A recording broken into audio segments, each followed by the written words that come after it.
2 सितंबर 1994 को मसूरी गोलीकांड में उत्तराखंड राज्य के 7 आंदोलनकारी शहीद हुए थे। इस गोलीकांड को 29 साल हो चुके हैं, लेकिन आज भी लोग उन शहीदों को याद करते हैं।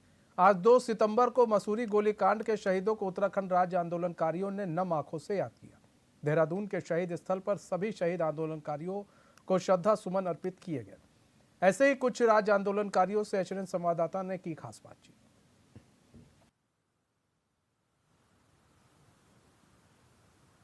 बीते रोज खतीमा गोलीकांड की 29वीं बरसी थी और आज 2 सितंबर को मसूरी गोलीकांड की 29वीं बरसी है।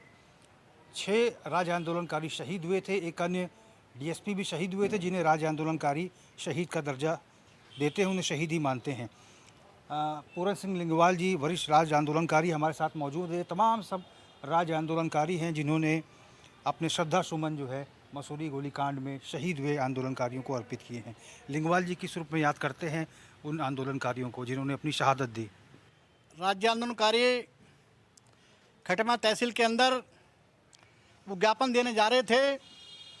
उनका कसूर इतना था कि लोकतंत्र के तहत शांतिप्रिय ढंग से गांधीवादी रास्ते से वो उत्तराखंड राज्य की बात कर रहे थे। वो नारा लगा रहे थे कि आज दो, अभी दो, उत्तराखंड राज दो। लेकिन अचानक तत्कालीन मुलायम सरकार के द्वारा वहाँ के पुलिस को उकसाया गया और बिना सूचना के उन पर गोली चलाई गई। राज्य आंदोलन की पहली गोली खटमा के अंदर चली। तमाम मंडल का खटमा पूरी धरती लोहलुहान हो गई। 8 लोग वहाँ शहीद हुए और उसकी प्रतिक्रिया दूसरे दिन 2 सितंबर 1994 को मसूरी में हुई, क्योंकि जो घटना राज्य आंदोलनकारियों के साथ खटिमा के अंदर हुई थी वो आग की तरह गढ़वाल मंडल में फैल गई थी। और गढ़वाल मंडल के लोगों ने ये संकल्प ले लिया कि हम तत्कालीन सरकार को उखाड़ फेंकेंगे।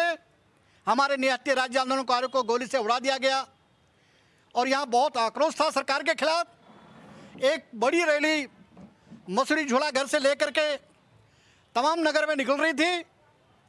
अचानक पीएससी ने उन पर भी गोली चला दी, जिसमें 2 बहनों के साथ ही हंसा देवी धनय, बेलमती चौहान, उनके साथ ही 5 और आंदोलनकारी शहीद हो गए। बड़ी दुर्भाग्य की बात है कि गोली उन हाथों से चली जिनमें सुरक्षा की बागडोर सौंपी गई थी, शांति व्यवस्था की बात जिनके अंदर थी कि आप जुलूस को कवर करें।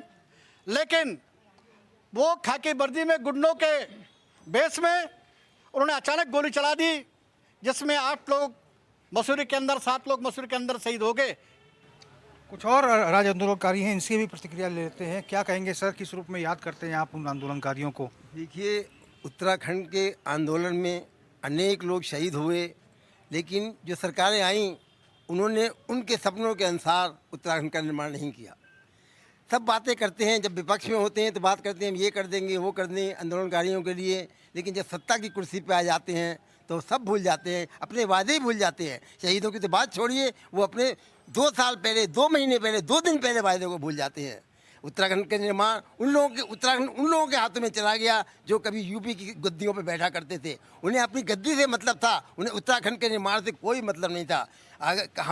हमारे देश विकास हुआ है, विकास तो सभी जगह हुआ है, पूरे उत्तर प्रदेश में हुआ, उत्तराखंड में हुआ, सभी देशों में प्रदेशों में होता है विकास, लेकिन जैसा विकास 20 साल में यहाँ होना चाहिए था वो नहीं हुआ। ना यहाँ के लोगों को रोजगार मिला, यहाँ के लोग दिन पे दिन पलायन करते जा रहे हैं, गाँव के गाँव खाली हो रहे हैं, लेकिन कोई ख्याल नहीं है। जब कोरोना काल में लोग 3 लाख से अधिक लोग वापस आए, उनमें 300 लोगों को भी सरकार नहीं रोक पाई, उनके रोजगार के साधन उपलब्ध करा दी, तभी तो यहाँ रुकते वो। अच्छा, 10% क्षैतिज आरक्षण का निर्णय बीते रोज लिया गया है।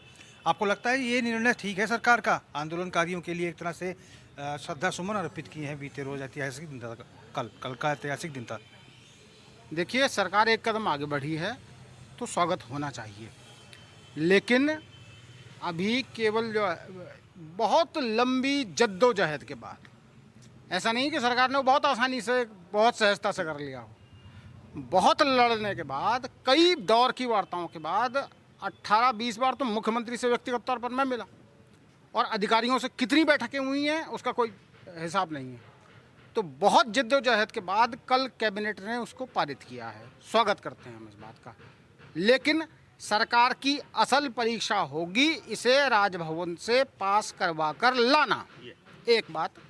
दूसरी बात कि उसकी अधिसूचना जारी करना भर्ती कैलेंडर जारी होने से पहले, अगर, क्योंकि 10 साल का एक पीरियड जो आपने हमारा ख़राब किया है उसमें आंदोलनकारी तो बड़े उम्रदराज हो गए। वो परीक्षा दे आश्रित भी जो है परीक्षा देने की स्थिति में नहीं है। इसलिए तत्काल ये लागू हो तब हम जो है सरकार का धन्यवाद ज्ञापित कर पाएंगे ठीक से। अच्छा, भू कानून, मूल निवास जैसे मुद्दे को लेकर आप लोग सड़कों पर लगातार आंदोलन कर रहे हैं, मानते हैं कि ये शहीदों का सपना भी था? मेरा कहना है कि हम जब तक शहीदों का सपना साकार नहीं होगा, उनके सपनों के अनुसार उत्तराखंड राज्य नहीं बनेगा, हम आंदोलनकारी लगातार लड़ाई लड़ते रहेंगे, लगातार सरकार से हम जूझते रहेंगे। और हमारा एक ही सपना ये है कि जब तक सूरज चांद रहेगा, शहीदों तुम्हारा नाम रहेगा, शहीदों के लिए तुम्हारी श्रद्धांजलि है। और ये लड़ाई हमारी तब तक जारी रहेगी जब तक अंतिम हमारे आंदोलनकारी को सम्मान न मिले। ये उनकी जो भावना है, भू कानून है, राजधानी का मामला है, बाहरी लोगों का जो यहाँ वो हो रहा है, अतिक्रमण हो रहा है, जो उनके लड़ाई झगड़े जो वो लोग कर रहे हैं, उनके जैसे हम उत्तराखंड का जो सपना था आंदोलनकारियों का, जब तक वो पूरा नहीं होगा, बहुत सारे मुद्दे हैं, एक ही मुद्दे नहीं है, भू है, पानी है, जल है, ज़मीन है, बच्चों का है, कई लोगों का है। हमने कहा था कि सरकार ये लड़ाई जो लड़ी थी उत्तराखंड के लिए थी, ये हमारे अपने बच्चों को रोज़गार के लिए लड़ी थी, उत्तराखंड के विकास के लिए लड़ी थी, ये बेचने नहीं करती, हम इसको बेचें। तो निश्चित तौर पर मसूरी गोलीकांड के 29वीं बरसी है। श्रद्धा सुमन तभी राज्य आंदोलनकारियों ने उन तमाम शहीद राज्य आंदोलनकारियों को अर्पित किए हैं। और ये शहीद स्थल है। बीते रोज़ खटीमा गोलीकांड की 29वीं बरसी थी, उन तमाम शहीदों को याद किया गया था। राज्य आंदोलनकारियों का यही कहना है कि 23 साल होने वाले हैं उत्तराखंड राज्य गठन को लेकर, लेकिन अभी तक जो उत्तराखंड की पहचान होनी चाहिए थी, जिस तरह का उत्तराखंड जो है शहीदों ने देखा था, राज्य आंदोलनकारियों ने देखा था, वैसा उत्तराखंड अभी नहीं बन पाया। सरकारों के आगे बहुत सारी चुनौतियां हैं कि सरकार आने वाले समय में कैसे उत्तराखंड का विकास करती है। HNN 24/7 के लिए अपने कैमरा पर्सन हरीश भट्ट के साथ मैं रोहित विक्रम सिंह, देहरादून।